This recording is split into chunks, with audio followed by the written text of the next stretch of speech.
membayar diri sendiri dahulu, baru membayar orang lain. Selama bertahun-tahun saya tidak mengerti istilah itu, membayar diri sendiri dan membayar orang lain. Robert T. Kiyosaki dalam buku Rich Dad Poor Dad secara sekilas mengatakan bahwa mengapa seseorang bisa kaya? Karena mereka membayar dirinya sendiri terlebih dahulu, baru membayar orang lain. Mengapa orang tetap miskin? Karena mereka mendahulukan membayar orang lain, baru membayar dirinya sendiri. Selama bertahun-tahun kalimat itu terngiang di pikiran bawah sadar saya sampai saya hafal tanpa mengetahui apa artinya. Barulah di buku Guide to Invest oleh Robert T. Kiyosaki juga saya mendapatkan penjelasannya. Membayar dirinya sendiri artinya kita mengeluarkan uang untuk sesuatu yang nantinya akan kembali secara berlipat kepada dirinya, yaitu investasi dan beramal. Sedang membayar orang lain artinya membeli barang konsumtif, makanan, membayar hutang, membayar listrik, dan lain-lain. Apa yang dikeluarkan itu hilang dan tidak kembali karena sudah dinikmati. Setelah banyak belajar tentang kecerdasan finansial, pikiran bawah sadar, mekanisme sukses otomatis, mekanisme gagal otomatis, dan sebagainya, saya semakin mengerti konstruksi pola pikir orang yang nantinya bisa kaya dan orang yang akan tetap miskin.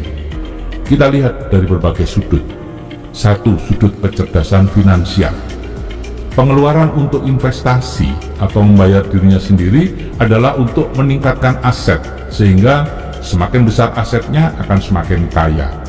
Sebaliknya, pengeluaran untuk membeli barang konsumtif, membayar hutang dan kebutuhan sehari-hari adalah pengeluaran beban, yang mana kalau semakin banyak akan membuat orang semakin miskin. Kedua, dari sudut pikiran bawah sadar. Kebutuhan investasi dan amal masih ada di tataran pikiran sadar, sehingga kalau tidak didahulukan, kemudian uangnya habis, tidak akan ada uang tiba-tiba untuk itu. Sebaliknya, kebutuhan konsumtif seperti bayar sekolah, membeli susu anak, dan lain-lain akan terekam di pikiran bawah sadar. Ketika kita secara sadar menomorduakan itu, maka secara bawah sadar kita tetap membutuhkan itu, sehingga mekanisme sukses otomatis kita akan berusaha mencarikan dan tahu-tahu ada.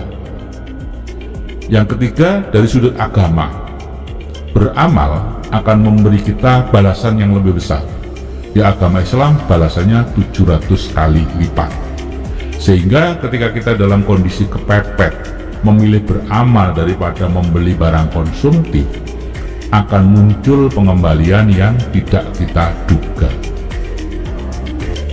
Di sana saya kemudian bisa menilai siapa yang kira-kira akan berhasil karena sudah memiliki pola pikir kaya, mendahulukan membayar diri sendiri, dan siapa yang kemungkinan besar gagal karena pola pikir miskinnya masih melekat, yaitu membayar orang lain. Yang memiliki pola pikir kaya akan secara sadar, meskipun berat, akan tetap disiplin dan beramal, karena itu bagian dari investasi. Sebaliknya, dengan yang memiliki pola pikir miskin dan mendahulukan membayar orang lain. Bagaimana dengan Anda?